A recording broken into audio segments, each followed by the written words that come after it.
ನನ್ನ ಹೆಸರು ರಕ್ಷಿತಾ ಅಂತ. ನಾನು ಇಲ್ಲಿ ಬೆಂಗಳೂರಿಂದ ಬಂದಿದ್ದೀನಿ.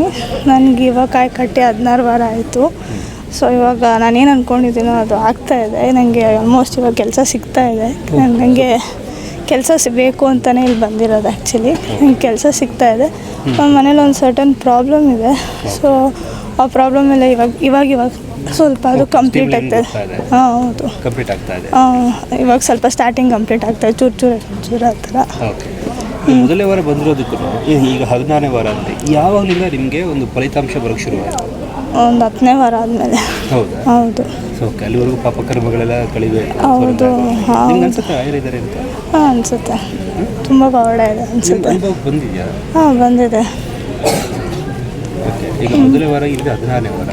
ಸೊ ಇಲ್ಲಿ ಎಷ್ಟು ವಾರ ಇದೆ? ಇನ್ನು 21 ವಾರ ಆ್ಯಕ್ಚುಲಿ ಮಾಡಬೇಕು. ಇನ್ನು ಇನ್ನೊಂದು 7-8 ವಾರ ಇರಬೇಕು. 7-8 ವಾರ ಇದೆ. ಸೊ ಅಲ್ಲಿವರೆಗೂ ನಿಮ್ಮ ಕೆಲಸ ಆಗಲಿ, ತಂದೆ ತಾಯಿಗೆ ಆರೋಗ್ಯ ಕೊಡಲಿ, ಒಂದಷ್ಟು ಹಣನೂ ಸಿಗಲಿ, ನಿಮಗೆ ಕೆಲಸನೂ ಕೂಡ ಆಗಲಿ. ಹೌದು. ಸೊ ರಾಯರ ಒಂದು ಶ್ಲೋಕ ಏನಾದರೂ ಹೇಳ್ತೀನಿ, ಒಂದು ಸಣ್ಣದಲ್ಲ ಇಲ್ಲ ಮಂತ್ರ ಹೇಳ್ತೀನಿ. ಪೂಜಾಯ ರಾಘವೇಂದ್ರಾಯ ಸತ್ಯಧರ್ಮ ರಥಾಯ ಚ ಭಜತಾಂ ಕಲ್ಪವೃಕ್ಷಾಯ ನಮತಾಂ ಕಾಮಧೇನುವೇ. ಇಲ್ಲಿ ಕಾಯಿ ಕಟ್ಟೋಕ್ಕೆ ಶುರು ಮಾಡಿದಲ್ಲ, ಹೇಗೆ ಮೊದಲು ಬರ್ತಿದ್ದಂಗೆ ಹೇಗೆ ಎಷ್ಟು ಸುತ್ತಬೇಕು, ದೀಪ ಹಚ್ಚಬೇಕು? ಅಂದರೆ ಇವಾಗ ದೀಪ ತೊಗೊಂಡ್ರೆ 8 ಸುತ್ತಬೇಕು, ಕಾಯಿ ತೊಗೊಂಡ್ರೆ ಸುತ್ತ ಒಂದು 30 ಸುತ್ತು, ಆಮೇಲೆ ಗರ್ಭಗುಡಿ ಹತ್ರ 16 ಸುತ್ತಬೇಕು. ಹಂಗೆ ಅಷ್ಟೇ. ಪ್ರತಿ ವಾರ ಮಾಡಲೇಬೇಕು? ಪ್ರತಿ ಗುರುವಾರ ಮಾಡಬೇಕು. ಸೊ ಈಗ ಏನಾದ್ರು ಕಲಿಯುಗದ ಕಾಮಧೇನು ಅಂತ ಹೇಳ್ತಾರೆ, ಅಂದರೆ ಕೇಳಿದ್ದೆಲ್ಲ ವರ ಕೊಡ್ತಾರೆ ಅಂತ ರಾಯರು ಹೇಳ್ತಾರೆ. ಶ್ರೀನಿವಾಸ ದೇವ್ರಿಗೆ ತುಂಬ ಹತ್ತಿರದವರು.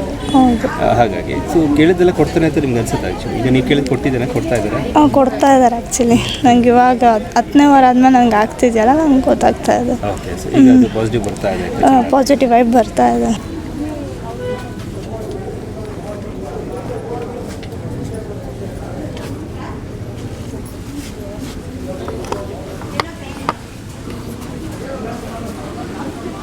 ಬನ್ನಿ.